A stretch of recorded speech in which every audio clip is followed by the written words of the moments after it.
Selamat pagi, saudara yang kasih Tuhan, berjumpa kembali pada pagi hari ini. Harapan saya sudah sehat, diberkati Tuhan, dan ada di dalam perlindungannya. Pagi ini kita akan membahas sesuatu topik yang baru, yaitu tentang seruan Bartimius. Ya, terdapat di dalam Markus pasal 10 ayat 46 sampai dengan ayat yang ke-52. Tetapi sebelum kita membahas lebih lanjut beberapa hari ke depan ini, saya mengingatkan satu bagian bahwa doa itu merupakan yang disebut dengan komunikasi dua arah.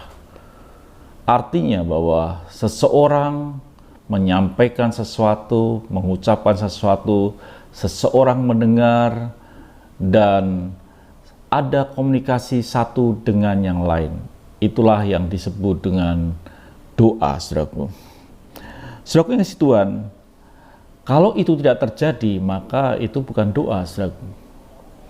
Karena kita tahu di dalam Mazmur pasal yang ke-135 ayat yang ke-15 dikatakan, berhala bangsa-bangsa adalah perak dan emas buatan tangan manusia. Ayat yang ke-16, mempunyai mulut tetapi tidak dapat berkata-kata, mempunyai mata tetapi tidak dapat melihat. Mereka berkomunikasi hanya satu arah, kepada Allah mereka yang punya telinga tidak bisa mendengar, mempunyai mata tidak bisa melihat, mempunyai mulut tidak bisa berkata-kata. Tetapi saudara dan saya sedang berkomunikasi dengan Allah yang hidup.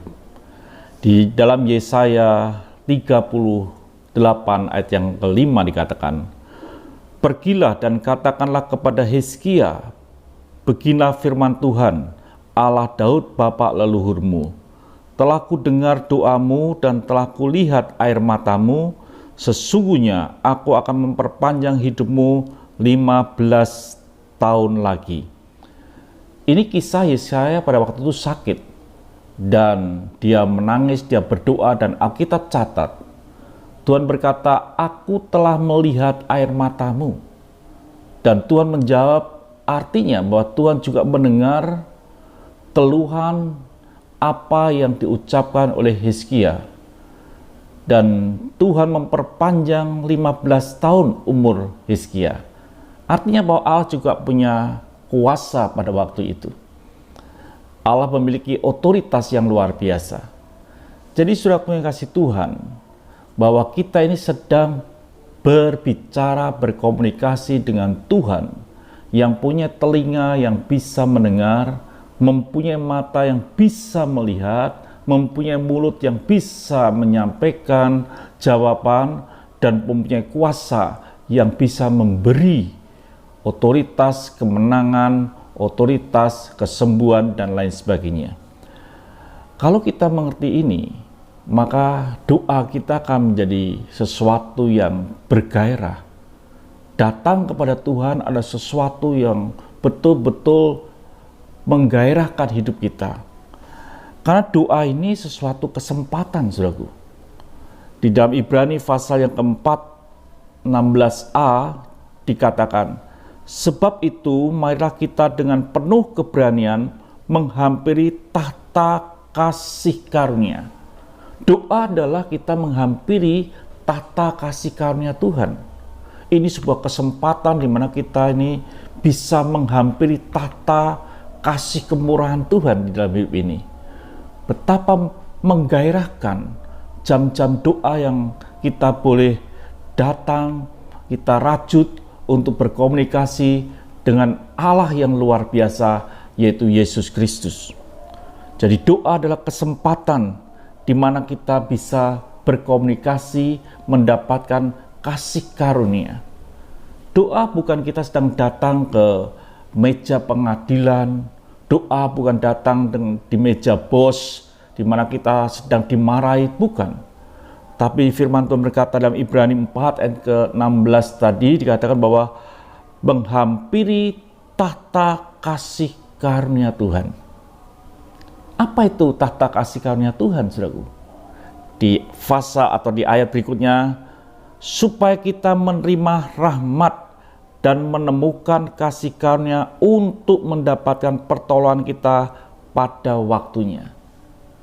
Kasih karunia itu supaya kita mendapatkan rahmat dan pertolongan dari Yang Maha Tinggi, yaitu Yesus Kristus. Kalau kita mengerti ini, seruan doa kita, waktu di mana kita datang menghampiri tahta Tuhan, adalah waktu yang betul-betul menggairahkan, karena kita punya Tuhan yang punya mata bisa melihat, punya telinga bisa mendengar, punya mulut bisa bicara, dan punya otoritas yang bisa menjawab doa kita dan menyelesaikan masalah kita. Itu tahta kasih karunia Tuhan. Bukankah itu menggairahkan, saudara pengasih Tuhan? Jadi doa adalah komunikasi yang mendatangkan anugerah. Jam doa menghampiri seruan kita, menghampiri tahta Tuhan adalah komunikasi yang mendatangkan anugerah pertolongan di dalam hidup kita. Milikilah, saudaraku, waktu di mana kita dekat menghampiri tahta kasih kemurahan Tuhan, supaya kita mendapatkan pertolongan pada waktunya. Itu sangat menggairahkan. Jadi saudaraku kasih Tuhan, kita milikilah jam-jam doa. Itulah waktu yang menggairahkan. Haleluya. Sampai jumpa esok pagi dan lanjutkan kita tentang seruan Bartimius. Tuhan memberkati. Haleluya.